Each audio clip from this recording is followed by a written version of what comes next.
Vieille femme inutile, le déjeuner ne va pas se faire tout seul ?» m'a hurlé ma belle-fille devant nos invités. Après avoir servi le repas, elle a jeté une assiette pleine par terre et a dit « Nettoie ça ». Le lendemain, au bureau, elle a eu une surprise qui l'a fait blêmir. « Je suis heureuse de vous avoir ici. Suivez mon histoire jusqu'au bout et commentez avec la ville d'où vous m'écoutez, pour que je voie jusqu'où mon récit a voyagé. Vieille femme inutile. Le déjeuner ne va pas se faire tout seul ?» La voix perçante de Garance a fendu l'air comme une lame, glaçant toutes les conversations dans la salle à manger. J'ai senti mon visage s'empourprer de honte, alors que 12 pères d'yeux se tournaient fermement vers moi. Certains amusés, d'autres gênés, tous témoins de mon humiliation publique. Je me tenais sur le seuil de ce qui était autrefois ma propre salle à manger, tenant une carafe d'eau que je venais de remplir. Le silence s'est abattu sur la pièce, seulement troublé par le léger cliquetis des couverts que l'on reposait sur les assiettes. Mon fils Florent s'est raclé la gorge, mal à l'aise, mais n'a rien dit. Il ne disait jamais rien lorsque sa femme me parlait de cette façon. « Je suis désolée », ai-je murmuré, ma voix à peine audible. Le gigot a besoin de 10 minutes de plus.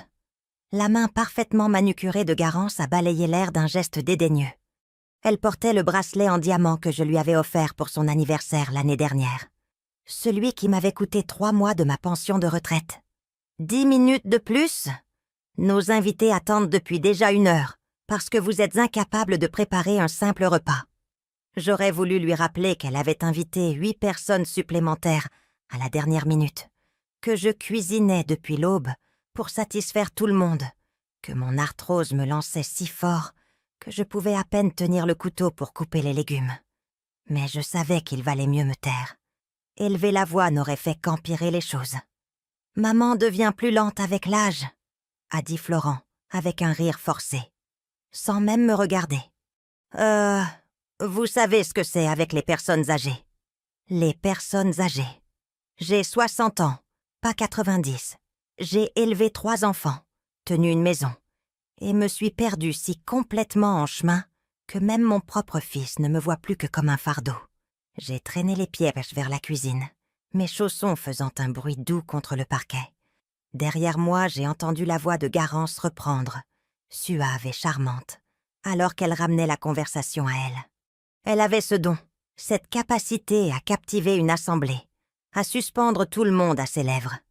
Quand Florent l'avait ramenée à la maison pour la première fois il y a 5 ans, je l'avais trouvée merveilleuse, belle, brillante, sûre d'elle, tout ce que j'avais été autrefois.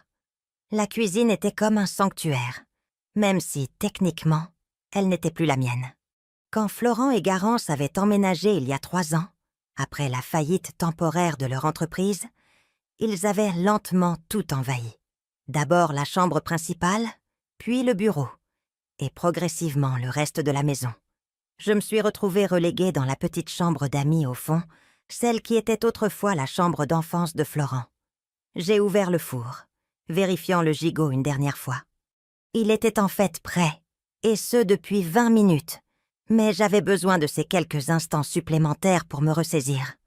Mes mains tremblaient, et je ne pouvais pas les laisser me voir pleurer. Pas encore. La salle à manger a éclaté de rire à quelque chose que Garance venait de dire. Elle racontait probablement comment elle avait sauvé Florent de son ennuyeux poste de cadre pour le convaincre de lancer leur cabinet de conseil. Elle n'a jamais mentionné que cette entreprise avait fait faillite en 18 mois, ni comment ils avaient dilapidé leurs économies si rapidement qu'ils ne pouvaient plus payer leur appartement à Lyon. J'ai disposé le gigot sur le plat de service, ajoutant les légumes rôtis sur les bords comme ma mère me l'avait appris des décennies plus tôt. La présentation était magnifique, digne d'un restaurant. J'avais toujours été douée pour que les choses paraissent pas parfaites, même quand tout s'effondrait en dessous. « Enfin !» a annoncé Garance alors que j'entrais dans la salle à manger avec le plat. Je commençais à croire qu'on allait devoir commander des pizzas. D'autres rires polis de la part des invités. Je les ai tous servis en silence, me déplaçant autour de la table comme un fantôme. Quand je suis arrivée à l'assiette de Garance, elle m'a regardée avec ses yeux bleus et froids. « La viande a l'air sèche. » a-t-elle dit assez fort pour que tout le monde entende. Et ces légumes sont trop cuits. Honnêtement, Bérénice, je ne sais pas comment vous avez réussi à ruiner un plat si simple. Je suis restée là, tenant la fourchette de service, sentant quelque chose se fissurer dans ma poitrine. Le gigot était parfait, tendre et juteux, les légumes croquants et parfaitement assaisonnés. Je cuisinais depuis 40 ans. Je savais ce que je faisais. « Je suis désolée », me suis-je entendu dire à nouveau. C'étaient apparemment les seuls mots qui m'étaient encore autorisés. Posez juste ça, et allez corriger votre erreur. Garance a fait un geste vers la cuisine. Apportez-moi le poulet grillé d'hier. Au moins, celui-là était mangeable. Mais je savais qu'il n'y avait pas de reste de poulet. Elle me renvoyait simplement, affirmant sa domination devant son public. J'ai posé le plat et me suis retournée pour partir, les joues brûlantes d'humiliation. C'est à ce moment-là que c'est arrivé. En passant derrière la chaise de Garance, j'ai entendu le bruit délibéré de la céramique raclant le bois. Le fracas. Le son de son assiette heurtant le parquet, en voyant gigot, légumes et sauce s'éclabousser dans la salle à manger. « Oh non !» a haleté Garance, sa voix dégoulinant d'une fausse inquiétude. « Regardez ce qui s'est passé, Bérénice.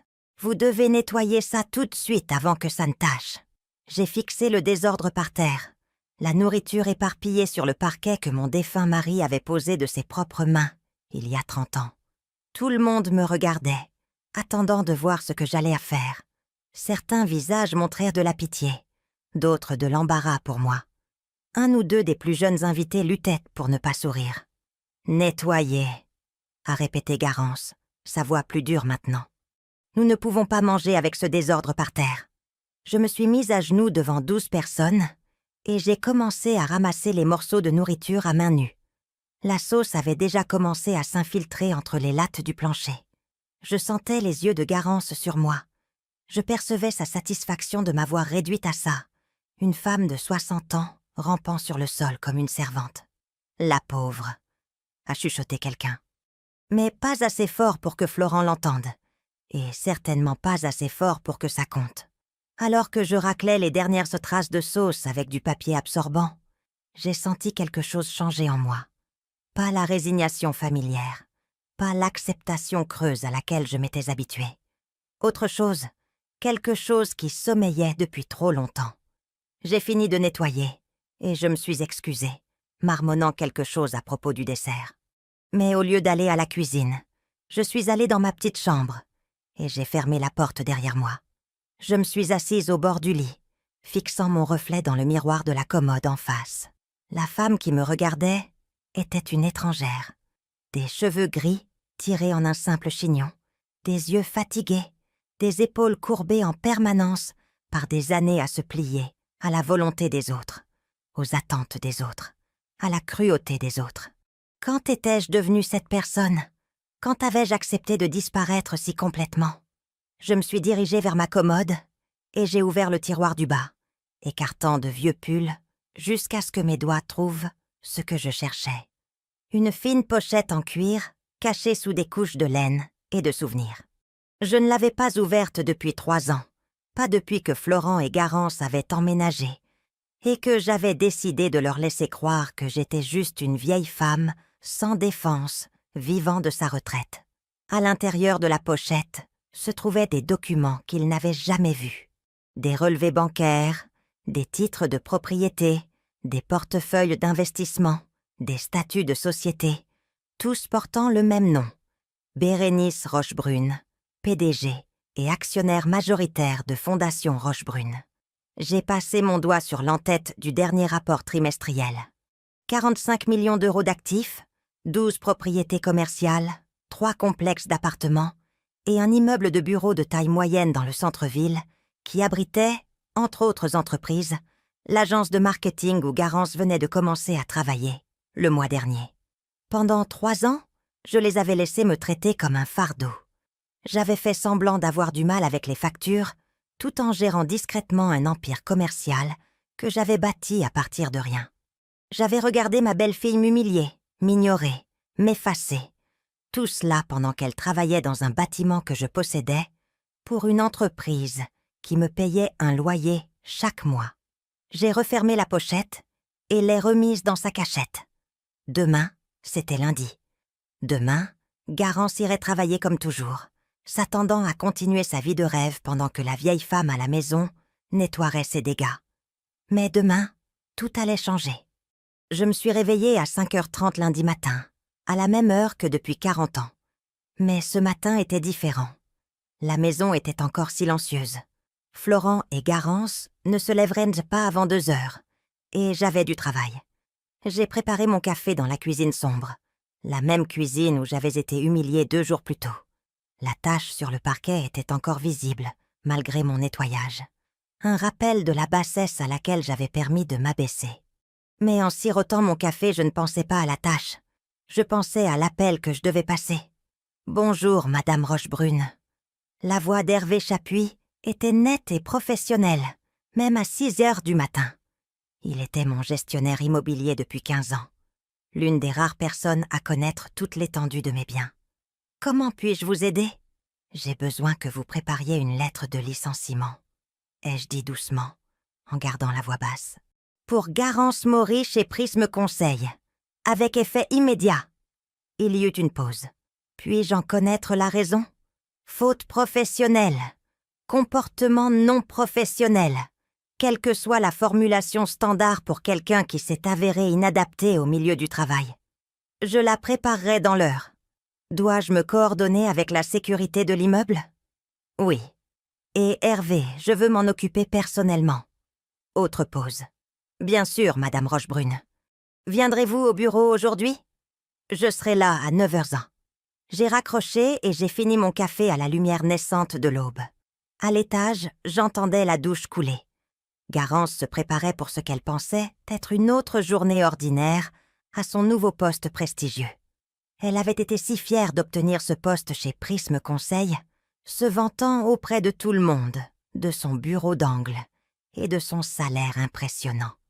Elle n'avait aucune idée que chaque euro de ce salaire provenait d'un loyer qui m'était versé. L'ironie ne m'avait pas échappé. Pendant 3 ans, elle m'avait traité de vieille femme inutile tout en travaillant dans mon immeuble, utilisant mon électricité, profitant de mes investissements. Chaque commentaire désobligeant sur ma cuisine, chaque geste dédaigneux de la main, chaque instant où elle m'avait fait me sentir petite et sans valeur. Tout cela pendant qu'elle dépendait littéralement de moi pour son gagne-pain. À 7h30, je les ai entendus dans la cuisine. La voix de Garance résonnait dans la maison, tranchante et exigeante comme toujours. « Où est le petit déjeuner ? J'ai une réunion client importante ce matin, et je ne peux pas être en retard. » J'ai entendu Florent marmonner quelque chose à propos de céréales. « Des céréales ? Tu plaisantes ? Ta mère ne cuisine plus ? Ou a-t-elle simplement complètement abandonné ? » J'ai attendu 5 minutes, puis je suis entrée dans la cuisine vêtue de ma vieille robe de chambre et de mes chaussons, jouant le rôle que j'avais perfectionné au cours des 3 dernières années. La vieille femme fatiguée et confuse, qui n'arrivait pas tout à fait à suivre le monde moderne. « Bonjour !» ai-je dit doucement, en évitant son regard. Garance a à peine levé les yeux de son téléphone. « Enfin, je veux des œufs bénédicts et des fruits frais. Et assure-toi que la sauce hollandaise ne soit pas grumeleuse comme la dernière fois. Je ne suis pas sûre que nous ayons tous les ingrédients. » Ai-je commencé. « Alors débrouille-toi !» a-t-elle claqué. « C'est à ça que servent les supermarchés, non ?» Florent s'est agité, mal à l'aise, mais n'a rien dit.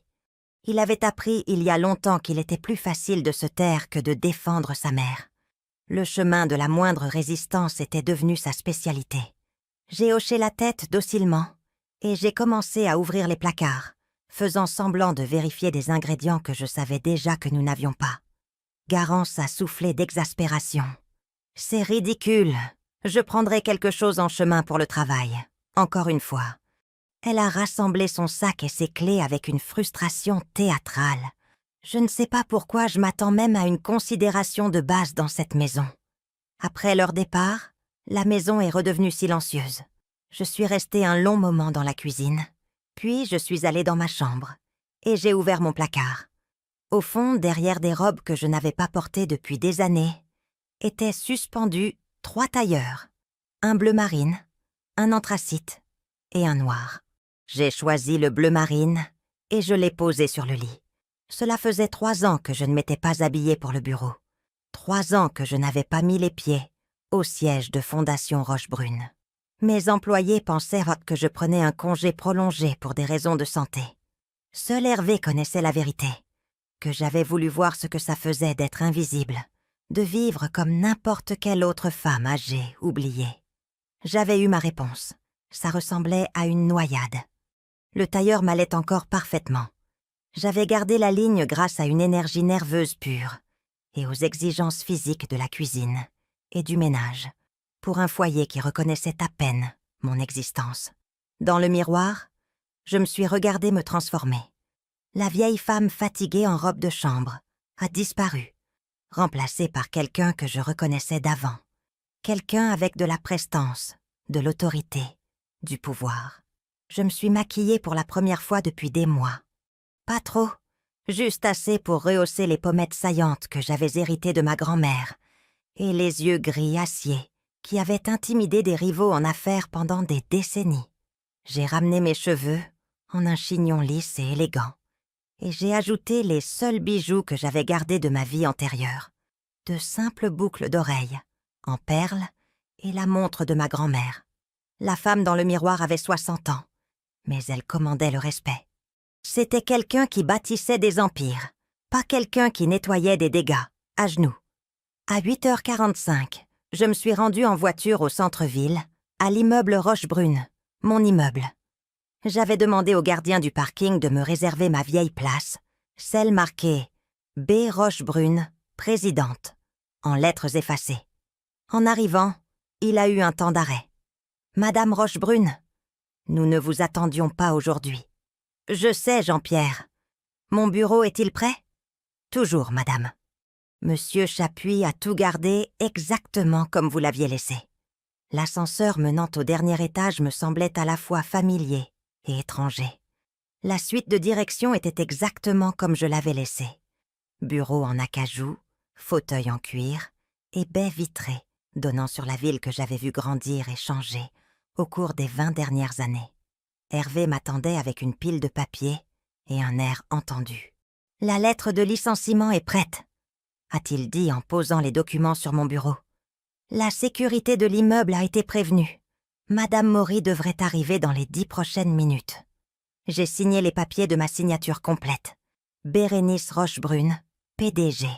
Ça faisait du bien d'écrire à nouveau mon propre nom, de revendiquer mon identité après des années, à être simplement la mère de Florent, ou la vieille qui vit avec eux.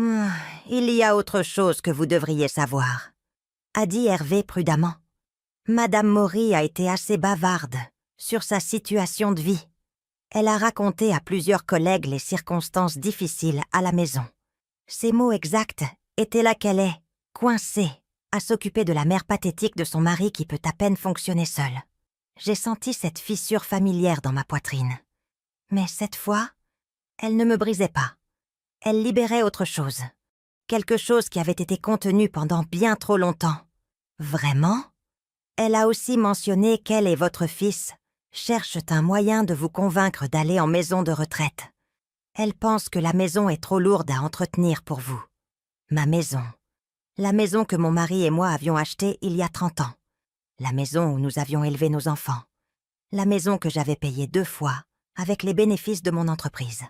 La maison que Garance et Florent considéraient fort maintenant comme la leur par défaut. Merci de m'en informer, Hervé. Dois-je l'escorter personnellement à la sortie ? Non. Je me suis levée et j'ai lissé ma jupe.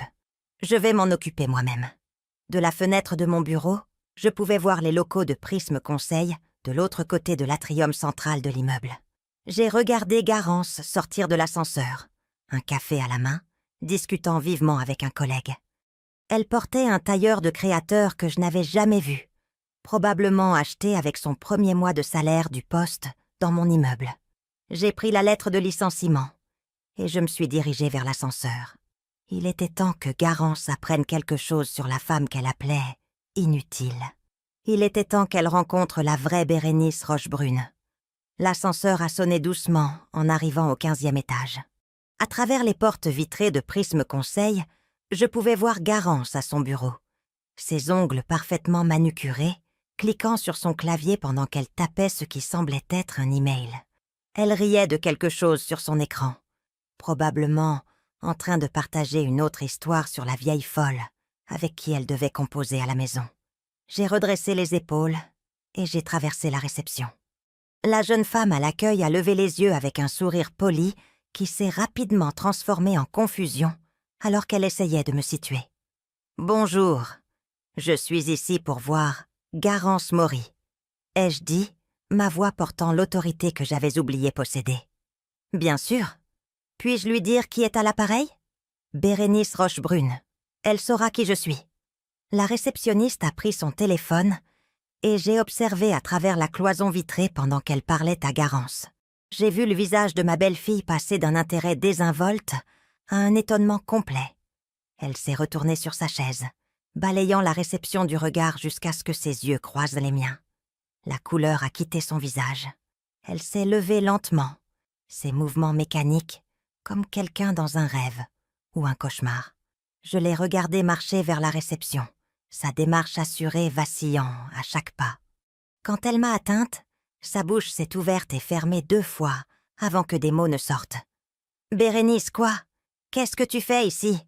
Comment as-tu… » Elle a regardé autour du bureau, puis de nouveau vers moi, observant mon tailleur, mon attitude calme, ma présence dans un espace où je n'avais clairement pas ma place. « Je ne comprends pas.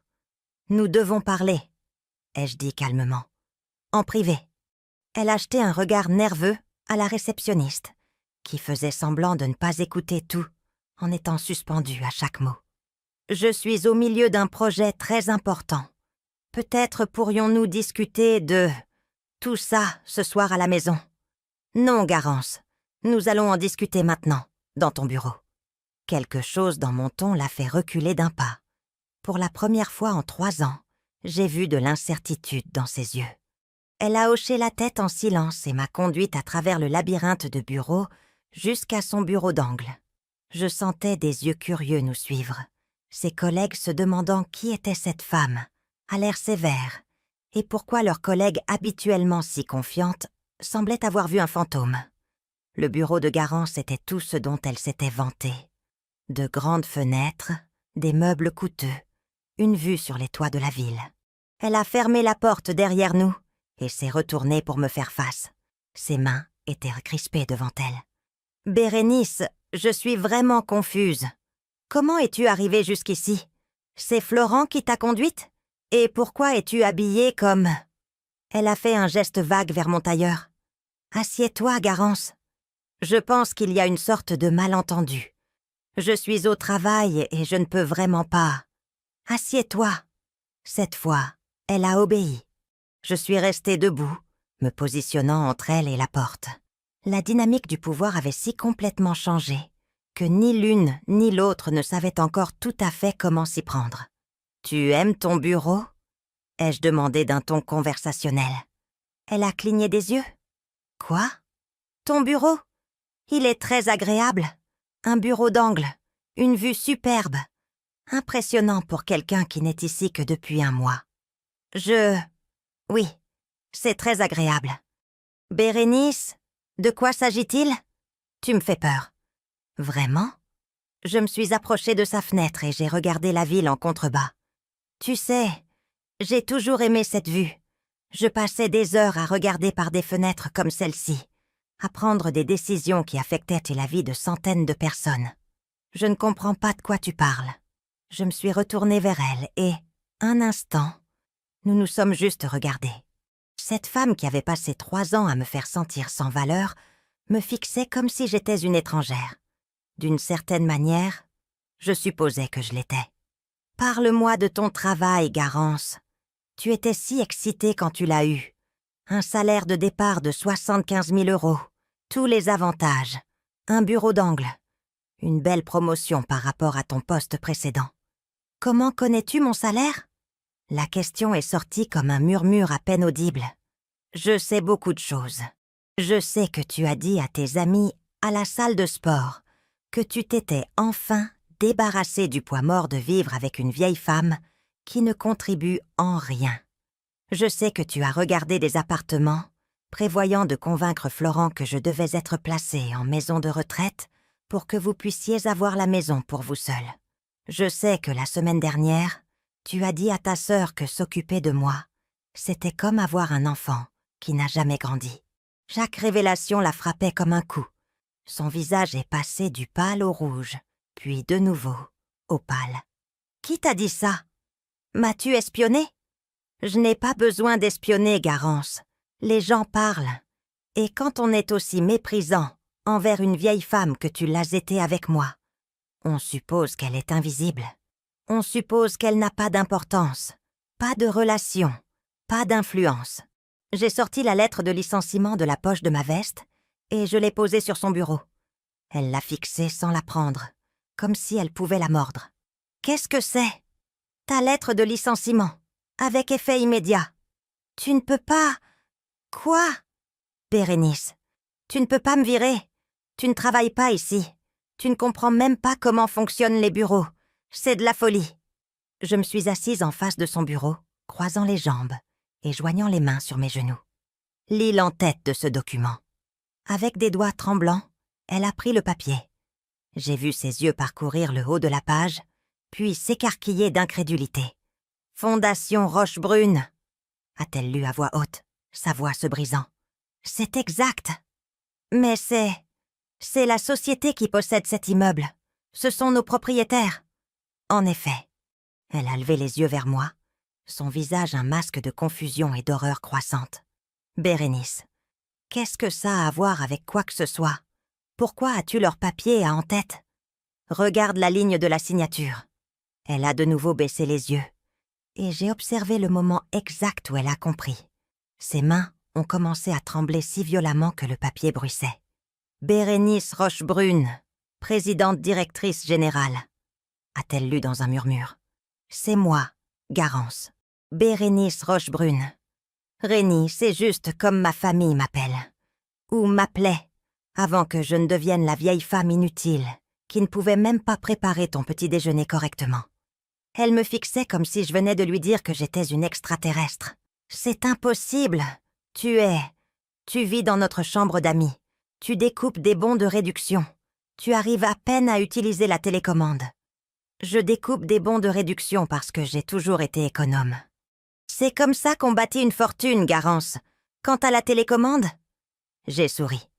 Eh bien, il était plus facile de te laisser croire que j'étais incompétente que de me battre avec toi pour la voir tous les soirs. Elle a posé le papier avec des mains tremblantes. C'est une sorte de blague. Florent m'aurait dit si tu possédais. Florent n'est pas au courant. Il pense que je vis de ma retraite et de l'assurance-vie de son père. Il pense que je suis un fardeau que vous portez gracieusement tous les deux. Mais les factures, les courses, les mensualités du prêt, et tout ça, tu t'inquiètes toujours pour l'argent. Tu comptes chaque centime. Non, Garance, je compte chaque centime, parce que je connais la valeur de l'argent. Je ne me suis jamais inquiétée pour ça. J'ai plus que ce que je pourrais dépenser en 3 vies. Elle respirait fort maintenant, sa poitrine se soulevant et s'abaissant rapidement. Je ne te crois pas. C'est de la folie. Tu fais une sorte de dépression.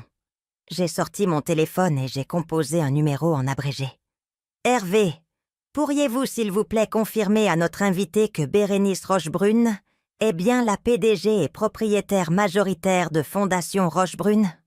Oui, elle est assise juste ici. J'ai tendu le téléphone vers elle. Elle l'a pris comme si c'était un serpent. Allô? Sa voix était à peine audible. Je ne pouvais pas entendre la conversation d'Hervé, mais j'ai regardé le visage de Garance s'effondrer à chaque mot. Après environ 30 secondes, elle m'a rendu le téléphone sans parler. Merci, Hervé. Oui, s'il vous plaît. Demandez à la sécurité d'escorter Madame Maury hors de l'immeuble. Elle devra récupérer ses affaires personnelles. J'ai raccroché et j'ai regardé ma belle-fille, qui fixait ses mains sur ses genoux. Je ne comprends pas, a-t-elle murmuré. Pourquoi ne nous as-tu rien dit? Pourquoi nous laisser te traiter comme... Comme quoi, Garance? Comme une servante? Comme un fardeau? Comme quelqu'un dont les sentiments n'ont pas d'importance?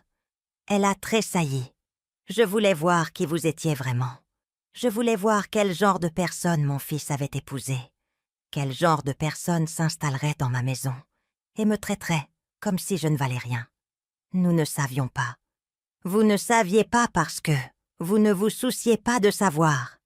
Vous avez fait des suppositions basées sur ce que vous vouliez croire. Vous vouliez croire que j'étais pathétique pour pouvoir vous sentir supérieur. On a frappé à la porte du bureau. 2 gardes de sécurité se tenaient à l'extérieur, leur présence attirant les regards curieux du reste du bureau. « Vous avez 15 minutes pour rassembler vos effets personnels, » ai-je dit en me levant. « Hervé s'occupera de votre solde de tout compte et de la résiliation de vos avantages. Bérénice, s'il te plaît, on peut en parler. Je sais que je n'ai pas été parfaite, mais... Non, on ne peut pas en parler. Et tu n'as pas été imparfaite, Garance. Tu as été cruelle. » Je me suis dirigée vers la porte, puis je me suis arrêtée, et je me suis retournée vers elle. « Oh, et Garance, ce n'est que le début. Tu n'as aucune idée du pouvoir que j'ai réellement, ni à quel point tes actions ont affecté non seulement moi, mais tout ton avenir. » Je l'ai laissée assise là, fixant la lettre de licenciement, pendant que je sortais du bureau la tête haute. Derrière moi, je pouvais entendre les chuchotements commencer, les téléphones vibrer de commérage, le début d'une histoire qui se répandrait dans l'immeuble en quelques heures. Mais ce n'était que le premier coup d'un jeu beaucoup plus vaste. Garance était sur le point d'apprendre que lorsqu'on détruit systématiquement la dignité de quelqu'un, il y a des conséquences bien au-delà de tout ce qu'elle pouvait imaginer. J'arrangeais des fleurs dans le salon, quand Garance a fait irruption par la porte d'entrée à 14h30. Je l'attendais, bien sûr. Se faire licencier a tendance à libérer considérablement son emploi du temps. Elle se tenait dans l'embrasure de la porte, portant toujours son tailleur coûteux. Mais tout le reste en elle avait changé. Sa coiffure parfaite était en désordre, son maquillage maculé par les larmes, et ses mains tremblaient si fort qu'elle pouvait à peine tenir son sac à main. « Il faut qu'on parle », a-t-elle dit, sa voix rauque de sanglots. J'ai continué à couper les tiges des roses blanches que j'avais achetées ce matin-là. « Vraiment ? Ne joue pas avec moi, Bérénice. Plus maintenant. » J'ai levé les yeux vers elle, notant comment elle semblait plus petite, comme si le poids de sa nouvelle réalité l'avait physiquement diminuée. « Je ne joue pas, Garance. J'arrange des fleurs. C'est quelque chose que j'aime faire dans ma propre maison. » L'accent mis sur « ma propre maison » ne lui a pas échappé. Elle a tressailli et a fait un pas en arrière. « Pourquoi ne nous as-tu rien dit ?» a-t-elle murmuré. « Pourquoi nous laisser croire que tu étais pauvre, sans défense, dépendante de notre charité ?» J'ai posé les ciseaux et lui ai accordé toute mon attention. Parce que je voulais voir qui vous étiez vraiment quand vous pensiez que je n'avais aucun pouvoir. Et vous me l'avez montré, n'est-ce pas ? Elle s'est effondrée sur le canapé sans y être invitée. Ses jambes semblaient incapables de la soutenir plus longtemps. J'ai perdu mon travail aujourd'hui. Ils m'ont escortée dehors comme une criminelle. Tout le monde me regardait, chuchotait. C'était humiliant. « Ah oui ?» J'ai pris une autre rose, l'examinant attentivement. Imagine à quel point il doit être humiliant de voir quelqu'un jeter de la nourriture par terre et te forcer à la nettoyer à genoux devant des invités. C'était différent. En quoi ? J'étais frustrée. Je préparais ce dîner depuis des semaines et tout allait de travers et tu as décidé de te défouler sur la femme qui cuisinait pour 12 personnes depuis l'aube parce que tu avais invité des convives supplémentaires à la dernière minute. J'ai placé la rose dans le vase avec une précision délibérée. Dis-moi, Garance, quelle était exactement la différence entre ton humiliation d'aujourd'hui et la mienne il y a 2 jours ? Elle a ouvert la bouche, puis l'a refermée. Pour une fois dans sa vie, elle semblait comprendre qu'il n'y avait pas de bonne réponse. « J'ai essayé d'appeler Florent », a-t-elle dit finalement. Il ne répond pas à son téléphone. Il est en réunion. Je crois qu'il essaie d'expliquer à ses partenaires commerciaux pourquoi sa femme vient d'être licenciée pour faute professionnelle. Son visage est devenu cendré. Tu ne leur as pas dit que c'était une faute professionnelle. Tu ne peux pas prouver... En fait, si. Voudrais-tu voir les images de la caméra de sécurité de l'ascenseur de la semaine dernière ? Quand tu discutais avec ton ami de la façon dont tu comptais convaincre Florent de me mettre en maison de retraite? Ou peut-être l'enregistrement du parking où tu as dit à ta sœur que vivre avec moi, c'était comme garder un enfant sénile? Les mains de Garance se sont portées à sa bouche. Tu nous as enregistrés? Je suis propriétaire de l'immeuble où tu travailles. Travaillais. Les caméras de sécurité sont standards dans les immeubles de bureaux, Garance, et les voix portent dans les parkings. Elle pleurait de nouveau maintenant, le mascara coulant sur ses joues, entraîné sombre. C'est de la folie. Tu détruis ma vie pour quelques commentaires stupides. Tout le monde se plaint de sa belle famille. Des commentaires stupides. J'ai répété les mots lentement, les laissant flotter dans l'air. Ah, c'est comme ça que tu appelles 3 ans d'abus émotionnels systématiques. Je ne t'ai jamais maltraité. Tu m'as fait me sentir sans valeur. Tu m'as traitée comme une servante dans ma propre maison. Tu as convaincu mon fils que j'étais un fardeau, que je déclinais mentalement, que j'avais besoin d'être gérée et contrôlée. J'ai posé les fleurs et je me suis approchée de l'endroit où elle était assise. Tu as essayé de m'effacer, Garance. Tu voulais que je disparaisse pour que tu puisses avoir la vie que tu pensais mériter. J'essayais juste d'aider Florent à construire un avenir pour nous. Tu dois comprendre. Je comprends parfaitement. Tu as vu une femme âgée et tu as supposé qu'elle était faible. Tu as vu quelqu'un en deuil de son mari et tu as pensé qu'elle était brisée. Tu as emménagé dans sa maison et tu as décidé qu'elle n'en était plus la propriétaire. Juste un inconvénient à tolérer. Garance s'est essuyé le nez avec le dos de la main, un geste qui l'aurait horrifié en temps normal. « Qu'est-ce que tu veux de moi? Tu veux que je m'excuse? D'accord. Je suis désolée. Je suis désolée d'avoir blessé tes sentiments. On peut passer à autre chose maintenant? Blesser mes sentiments? J'ai ri, mais il n'y avait aucun humour là-dedans. Tu penses que c'est une question de sentiments blessés, n'est-ce pas? Je me suis dirigée vers la fenêtre et j'ai regardé le jardin que mon mari et moi avions planté ensemble, il y a 25 ans. Les roses étaient magnifiques cette année, bien qu'ayant été négligées pendant ma disparition de 3 ans de ma propre vie. Il y a 3 semaines, tu as dit à Florent que tu pensais que je développais une démence.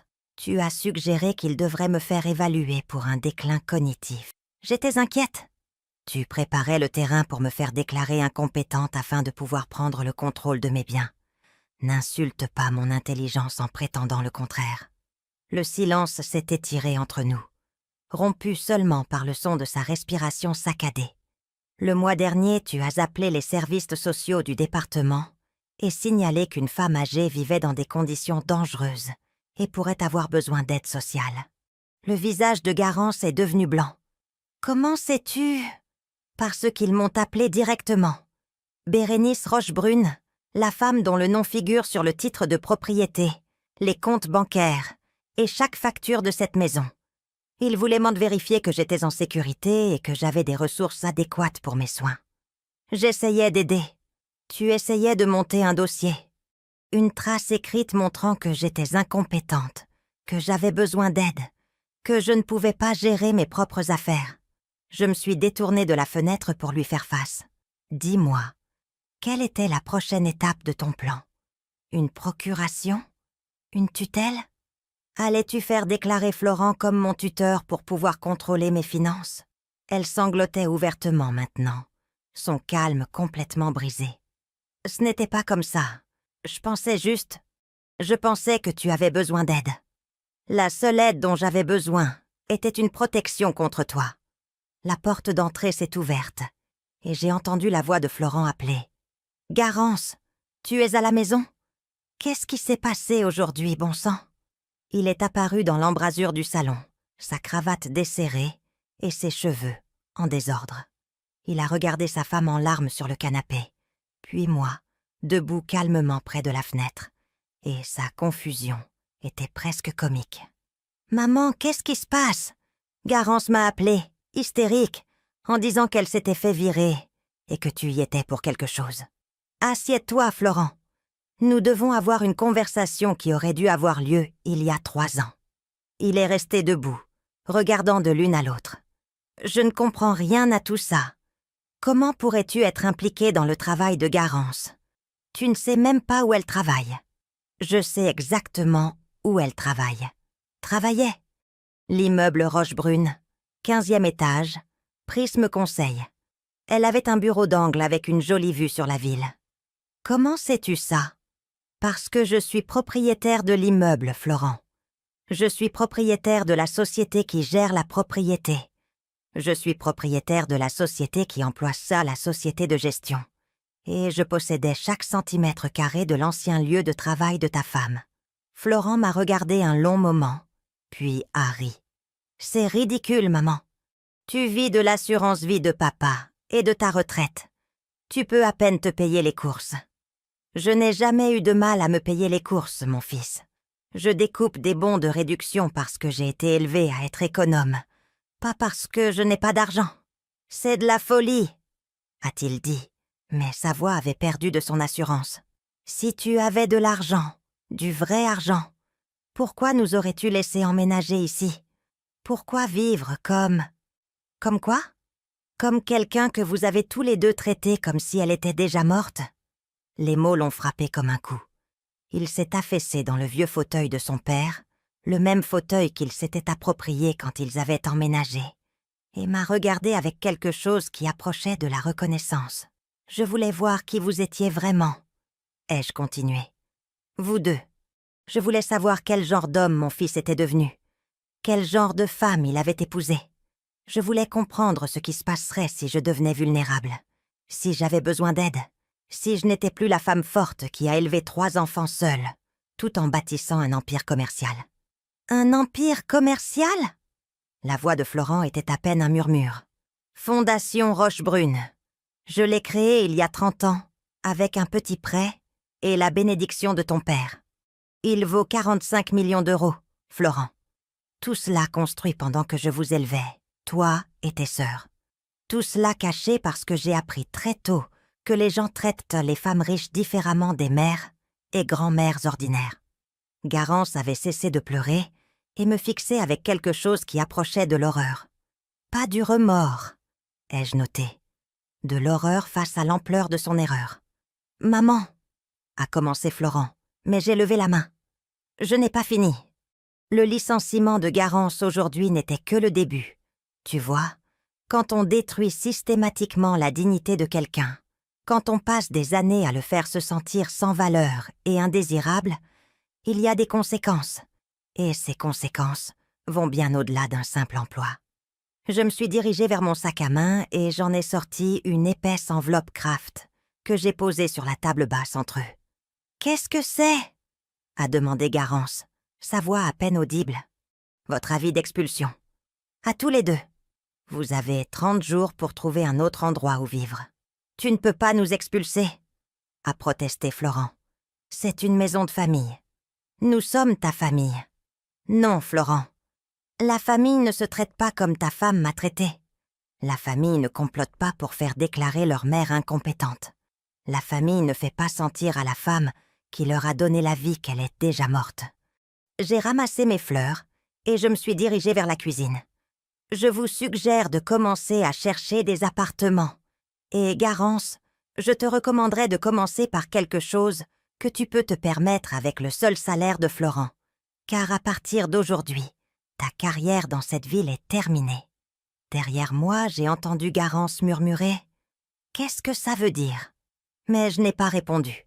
Il découvrirait assez tôt que mon influence s'étendait bien au-delà d'un seul immeuble, bien au-delà d'un seul emploi. Ils apprendraient que lorsqu'on s'attaque à quelqu'un qui a passé des décennies à nouer des relations, à gagner le respect et à accumuler du pouvoir, les conséquences peuvent atteindre tous les recoins de votre vie. Ils pensaient avoir affaire à une vieille femme sans défense. Ils étaient sur le point de découvrir qu'ils vivaient avec une force de la nature qui avait simplement choisi de rester en sommeil, jusqu'à maintenant. Les 2 semaines suivantes passèrent dans un tourbillon d'appels téléphoniques, de documents juridiques, et en regardant mon fils et ma belle-fille réaliser lentement la véritable étendue de leur situation. Ils avaient complètement cessé de me parler, ne communiquant que par des notes laconiques laissées sur le comptoir de la cuisine et des rencontres gênantes dans les couloirs de ce qu'ils comprenaient enfin être ma maison. J'étais assise dans mon bureau à domicile, la pièce qu'ils avaient transformée en débarras pour les équipements de sport de Garance, quand mon téléphone a sonné. J'avais récupéré l'espace le lendemain de notre confrontation, déplaçant ses tapis de yoga et ses sacs à main de créateur dans le garage où ils devaient être. Madame Rochebrune. La voix appartenait à Jeanne Moreau, une collègue de longue date qui dirigeait l'une des plus prestigieuses agences de recrutement de la ville. Je pensais que vous devriez savoir que Garance Maury est venue aujourd'hui pour de l'aide au placement. Je me suis adossée à mon fauteuil en cuir, le même que j'avais acheté il y a 20 ans lorsque Fondation Rochebrune avait réalisé son premier million de bénéfices. Je vois. Et comment cela s'est-il passé? Eh bien, c'était intéressant. Elle semble croire qu'elle a été licenciée abusivement et cherche un recours juridique. Elle a également mentionné qu'elle a des relations qui peuvent se porter garantes de sa moralité et de son éthique de travail. J'ai souri. Garance ne comprenait toujours pas à quel point le monde professionnel était petit, surtout pour quelqu'un comme moi, qui avait bâti des relations dans cette ville pendant 3 décennies. Que lui avez-vous dit? Je lui ai dit que nous n'avions malheureusement aucun poste correspondant à ses qualifications pour le moment. Ce qui est vrai, techniquement. Après les appels que j'ai reçus concernant sa situation, la plupart de nos entreprises clientes ont exprimé qu'elles ne seraient pas intéressées par ses services. Des appels? Oh, oui. Les nouvelles vont vite dans notre secteur. Quand quelqu'un est licencié d'une propriété de Fondation Rochebrune, surtout avec une mention de faute professionnelle, les gens y prêtent attention.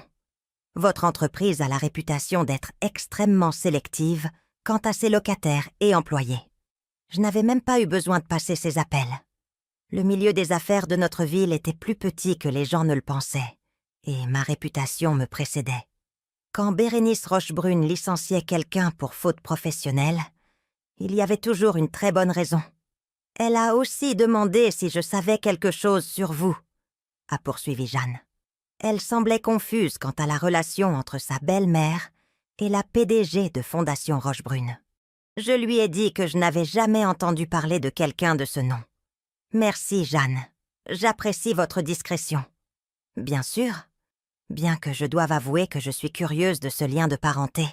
Cette femme est-elle vraiment de votre famille? Malheureusement, oui, mais plus pour très longtemps. Après avoir raccroché, je me suis tournée vers mon ordinateur et j'ai ouvert l'email qui m'attendait toute la matinée.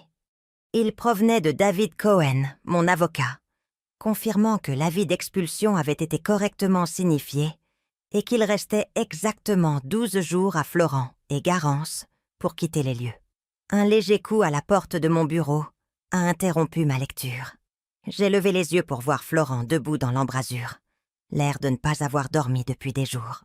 Ses vêtements étaient froissés, ses cheveux en désordre, et il y avait une qualité désespérée dans son expression qui me rappelait le petit garçon qu'il avait été quand il avait cassé quelque chose de précieux et espérait éviter les conséquences. « Maman, on peut parler ?» J'ai fait un geste vers la chaise en face de mon bureau. Il s'est assis lourdement, ses yeux balayant le bureau comme s'il le voyait pour la première fois, ce qui, d'une certaine manière, était le cas. La dernière fois qu'il était dans cette pièce, elle était remplie des affaires de Garance et de la supposition que j'étais trop confuse pour avoir besoin d'un véritable espace de travail. « J'ai réfléchi à ce que tu as dit, » a-t-il commencé prudemment, « sur la famille et la façon dont nous t'avons traité. » Vraiment? Je sais que Garance peut être difficile parfois, et peut-être que nous n'avons pas été aussi prévenants que nous aurions dû l'être. J'ai posé mes lunettes d'archi de lecture et lui ai été accordé toute mon attention. Difficile? C'est comme ça que tu appelles ça? Il s'est agité, mal à l'aise. Je veux dire, je sais qu'elle a des opinions bien arrêtées sur la façon dont les choses devraient être faites. Et peut-être qu'elle a semblé autoritaire. Florent, arrête. Quoi? Arrête de lui trouver des excuses. Arrête de minimiser ce qu'elle a fait. Arrête de prétendre que 3 ans d'abus émotionnels systématiques, c'était juste quelqu'un de difficile ou ayant des opinions bien arrêtées. Son visage est devenu rouge. « Elle ne te maltraitait pas, maman. C'est un mot vraiment fort pour... » Pourquoi ? Pour t'avoir convaincue que j'étais mentalement incompétente. Pour avoir appelé les services sociaux pour me signaler comme une personne âgée ayant besoin d'aide. Pour avoir jeté de la nourriture par terre et m'avoir fait nettoyer à genoux devant des invités. Chaque exemple le frappait comme une gifle. Il a ouvert la bouche pour répondre, puis l'a refermée.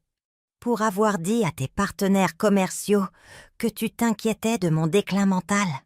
Pour avoir suggéré à notre médecin de famille que je devrais être évaluée pour la démence. Pour avoir fait des recherches sur les maisons de retraite et les résidences pour personnes âgées sans que je le sache ou que je donne mon consentement. Comment sais-tu tout ça ? Parce que j'ai été attentive, Florent. Parce que pendant que vous pensiez tous les deux que je sombrais dans une vieillesse confuse, en réalité j'observais, j'écoutais et je documentais chaque chose qu'elle a faite pour essayer de m'effacer de ma propre vie. Il est resté silencieux, un long moment, fixant ses mains. Je ne savais pas qu'elle faisait certaines de ces choses. Mais tu savais pour les autres. Tu étais là quand elle achetait l'assiette par terre. Tu l'as entendu me traiter d'inutile. Tu l'as regardé me traiter comme une servante dans ma propre maison, et tu n'as rien dit. Je pensais que ça t'allait. Tu ne t'es jamais plainte. Tu ne t'es jamais défendue. Je te mettais à l'épreuve, Florent. Je te donnais la chance d'être l'homme que j'ai élevé. L'homme qui défendrait sa mère, qui protégerait quelqu'un de vulnérable, qui tiendrait tête à un tyran, même si ce tyran était sa femme. Les mots flottaient entre nous comme un verdict. Il a levé les yeux vers moi, et pour la première fois depuis des années, j'ai vu mon petit garçon dans ses yeux, confus, honteux, et comprenant enfin l'ampleur de son échec. C'est ma femme, maman. Le mariage, c'est se soutenir, présenter un front uni. Le mariage, ce n'est pas sacrifier la dignité de sa mère pour rendre sa femme heureuse. Le mariage, ce n'est pas permettre à quelqu'un de détruire systématiquement l'estime de soi d'une autre personne, parce que c'est plus facile que d'avoir une conversation difficile. Qu'est-ce que tu veux que je fasse ? Que je divorce ? La question m'a surprise. Pas parce qu'il l'a posée, mais à cause de la rapidité avec laquelle elle lui est venue, comme si la pensée rôdait juste sous la surface de sa conscience. Je veux que tu fasses tes propres choix, Florent. Mais je veux que tu les fasses en pleine connaissance de qui tu choisis et de ce que tu choisis d'accepter. J'ai ouvert le tiroir de mon bureau et j'en ai sorti un épais dossier que j'ai posé devant lui. Ce sont des copies d'enregistrements de caméras de sécurité, de conversations téléphoniques enregistrées et de la documentation de chaque tentative de ta femme pour me faire déclarer incompétente ou me faire quitter ma propre maison. Il a fixé le dossier sans le toucher. Il y a aussi des dossiers financiers, montrant qu'elle a demandé des cartes de crédit en utilisant mon adresse et mon numéro de sécurité sociale. Apparemment, en supposant qu'une femme âgée ne le remarquerait pas ou ne comprendrait pas les implications. Son visage est devenu blême. C'est de l'usurpation d'identité. Oui, c'en est. Elle a aussi dit à des gens qu'elle était ma principale aide-soignante et a fait des recherches sur la manière d'obtenir une procuration sur une personne jugée mentalement incapable. Mon Dieu, maman, je n'en avais aucune idée. Tu n'en avais aucune idée parce que tu ne voulais pas savoir. Il était plus facile de croire que je devenais un fardeau, que j'avais besoin d'être gérée, que Garance était la personne responsable qui essayait de gérer une situation difficile.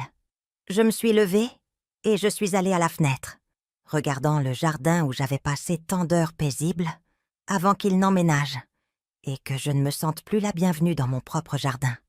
Ta femme a systématiquement œuvré pour prendre le contrôle de ma vie, de mes biens et de mon avenir. Elle a monté un dossier juridique pour me faire déclarer incompétente et elle t'a utilisé comme complice involontaire en te convainquant que je déclinais. Pourquoi ne me l'as-tu pas dit ? Parce que j'avais besoin de voir ce que tu ferais. J'avais besoin de savoir si le fils que j'ai élevé me protégerait ou me sacrifierait. Le silence qui a suivi était assourdissant. Je pouvais l'entendre respirer. Je pouvais sentir le poids de sa prise de conscience s'abattre sur lui, comme une lourde couverture. Où est-elle maintenant? Elle cherche du travail? Où est-ce? Elle a été refusée par toutes les agences de la ville.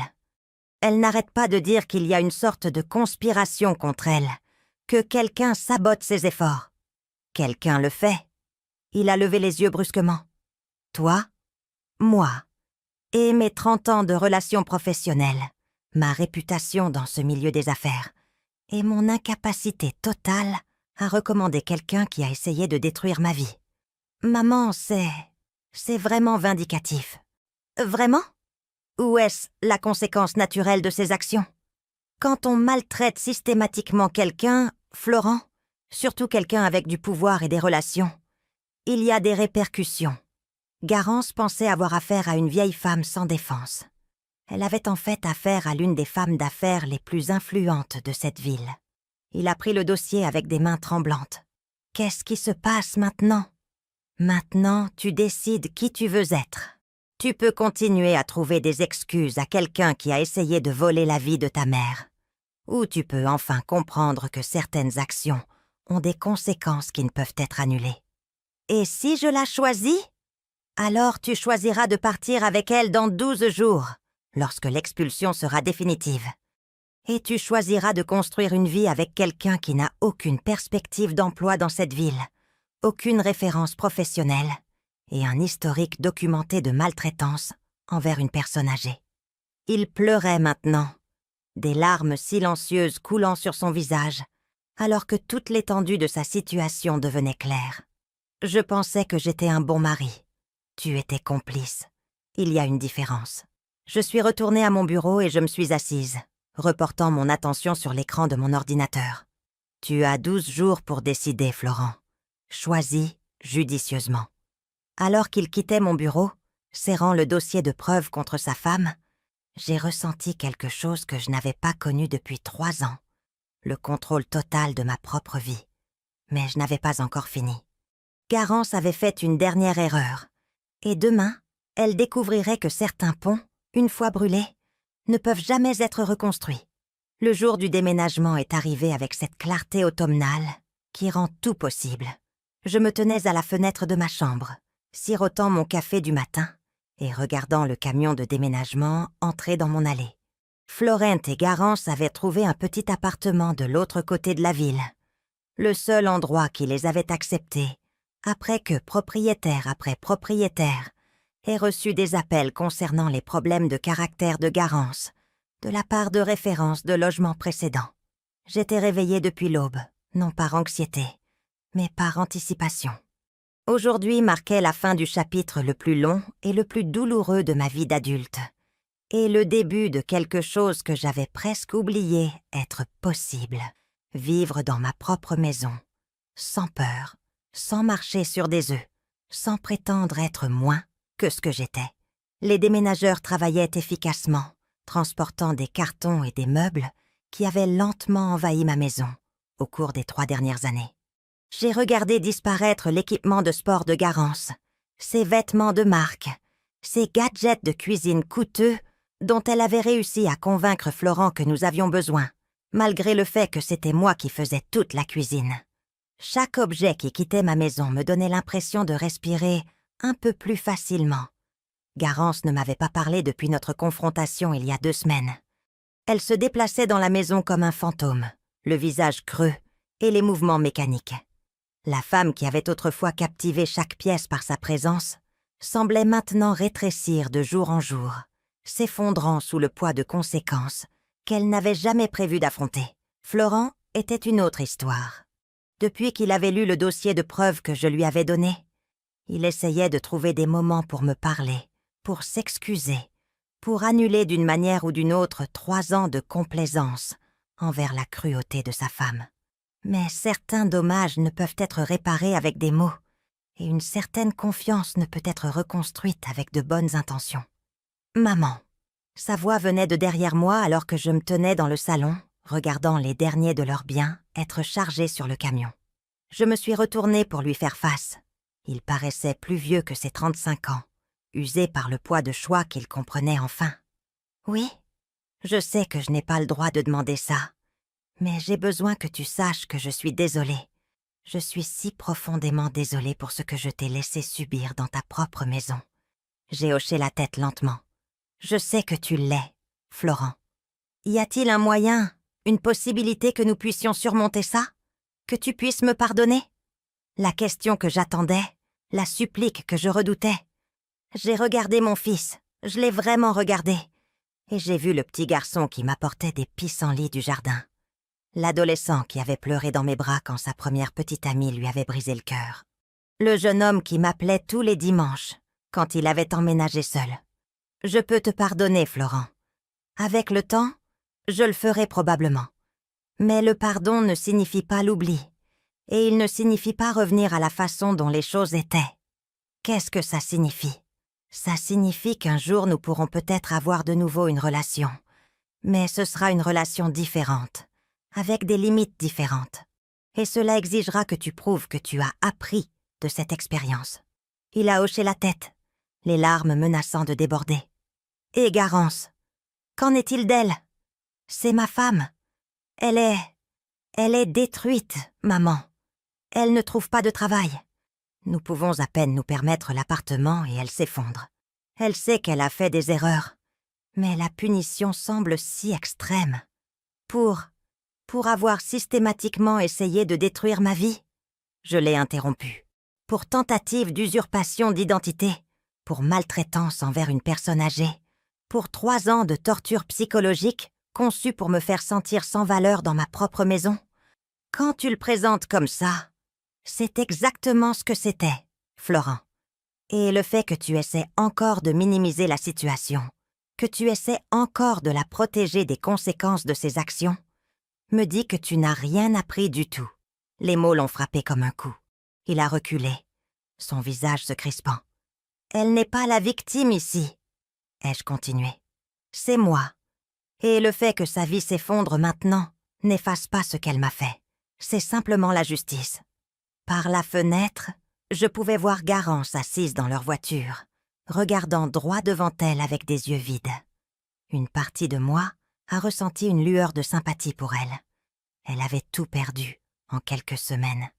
Mais ensuite, je me suis souvenu du bruit de cette assiette heurtant le sol, de la sensation de ramper à genoux pour nettoyer le désordre qu'elle avait fait, de la campagne systématique pour convaincre tout le monde que je perdais la tête. Non, j'avais passé trop d'années à avoir pitié des gens qui me faisaient du mal. J'en avais fini avec la compassion imméritée. « Voudras-tu au moins envisager de lui donner une seconde chance ?» a demandé Florent désespérément. « Les gens peuvent changer. Les gens peuvent apprendre de leurs erreurs. » « Vraiment? Parce qu'il y a 2 semaines, après que je l'ai licenciée et que je lui ai montré exactement qui j'étais, elle n'est pas venue me voir avec des excuses et des remords. Elle est allée dans des agences de recrutement en essayant de les convaincre qu'elle avait été licenciée abusivement. Elle a contacté un avocat pour me poursuivre pour licenciement abusif. Elle a dit à quiconque voulait l'entendre que j'étais une vieille femme vindicative, jalouse de son succès. Le visage de Florent est devenu blême. Je ne savais pas qu'elle faisait ça. Bien sûr que non, parce qu'elle ment encore, manipule encore, essaie encore de contrôler le récit. La seule chose qui a changé, c'est qu'elle n'a plus de pouvoir sur moi. Le moteur du camion de déménagement a vrombi à l'extérieur. Notre conversation touchait à sa fin, et je m'en suis sentie reconnaissante. Il n'y avait plus rien à dire qui changerait quoi que ce soit. Rien qui rendrait cela plus facile pour aucun de nous. « Je t'aime, maman », a dit Florent doucement. « Malgré tout, malgré à quel point je t'ai manqué de respect, je t'aime. Je t'aime aussi, mon fils. Et peut-être qu'un jour, cela suffira à reconstruire quelque chose entre nous. Mais pas aujourd'hui. Et pas tant que tu seras marié à quelqu'un qui a essayé de me détruire. » Il a hoché la tête, la compréhension s'installant enfin sur ses traits. Si je faisais des choix différents concernant mon mariage, est-ce que ça changerait les choses entre nous? La question flottait dans l'air entre nous, chargée d'implications qu'aucun de nous n'était tout à fait prêt à aborder directement. « Florent, tu es un adulte. Tu dois prendre tes propres décisions concernant ta vie, ton mariage et ton avenir. Mais tu dois aussi vivre avec les conséquences de ces décisions. Et si tu l'as choisi, alors tu choisis de construire une vie avec quelqu'un qui t'a montré exactement qui elle est quand elle pense avoir du pouvoir sur des personnes vulnérables. Tu choisis de rester marié à quelqu'un qui a passé 3 ans à maltraiter systématiquement ta mère. C'est ton choix à faire, mais c'est aussi à moi de décider comment j'y réponds. Il pleurait openly maintenant, le poids de sa situation impossible brisant enfin ses défenses. J'ai ressenti un instinct maternel de le réconforter, de lui dire que tout irait bien, de sacrifier mes propres besoins pour lui faciliter la vie. Mais j'en avais fini de me sacrifier pour le confort des autres. « Le camion est prêt », a-t-il dit en s'essuyant les yeux. « Nous devrions y aller. »« Oui, vous devriez. » Il s'est dirigé vers la porte, puis s'est retourné une dernière fois. « M'appelleras-tu un jour ? Peut-être, quand tu auras compris qui tu veux être. » Après leur départ, je suis restée dans mon salon et j'ai écouté le silence. Pour la première fois en 3 ans, ma maison me semblait à nouveau mienne. J'ai parcouru chaque pièce, récupérant les espaces qui m'avaient été lentement enlevés, remettant les meubles à leur place, ouvrant les rideaux qui avaient été gardés fermés pour accommoder les siestes de l'après-midi de Garance. Dans la cuisine, je me suis préparé une tasse de thé et je me suis assise à la table où j'avais été humiliée il y a à peine 3 semaines. La tache sur le parquet était encore visible, un rappel de la bassesse à laquelle j'avais permis de m'abaisser. Demain, je ferai refaire les parquets. Ce soir, je m'assiérai simplement dans ma propre cuisine et me souviendrai de ce qu'était la paix. Mon téléphone a sonné alors que le soleil se couchait.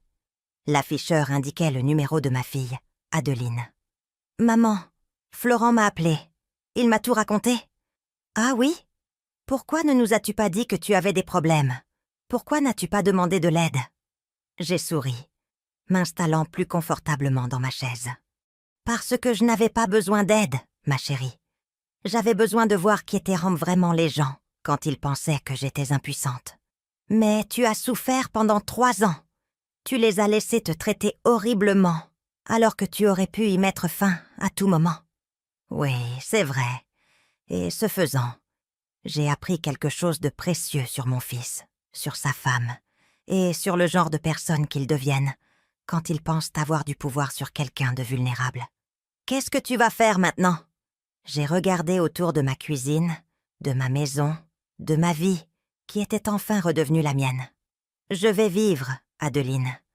Je vais me souvenir de qui j'étais, avant de laisser les opinions des autres sur moi compter plus que ma propre estime de moi.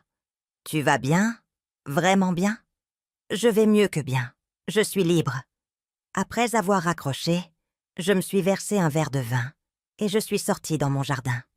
Les roses m'étaient toujours en fleurs, bien qu'ayant été négligées pendant 3 ans. Elles avaient survécu sans mon attention, tout comme j'avais survécu sans le respect de ma famille.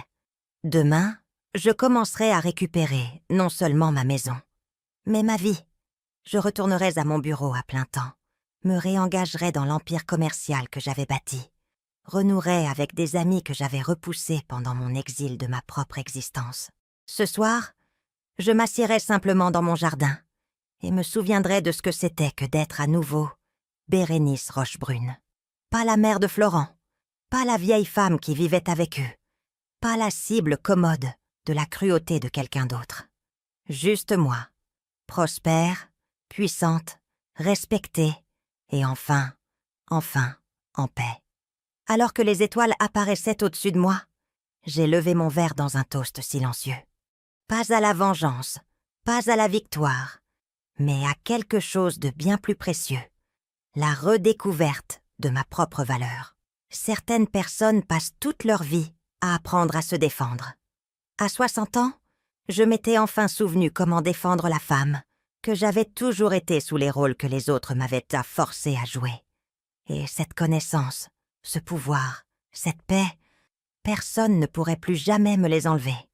Maintenant, je suis curieuse de vous connaître, vous qui écoutez mon histoire. Qu'auriez-vous fait à ma place ? Avez-vous déjà vécu quelque chose de similaire ? commentez ci-dessous. Et en attendant, je vous laisse sur l'écran final 2 autres histoires qui sont les préférées de la chaîne et qui vous surprendront certainement. Merci d'avoir regardé jusqu'ici.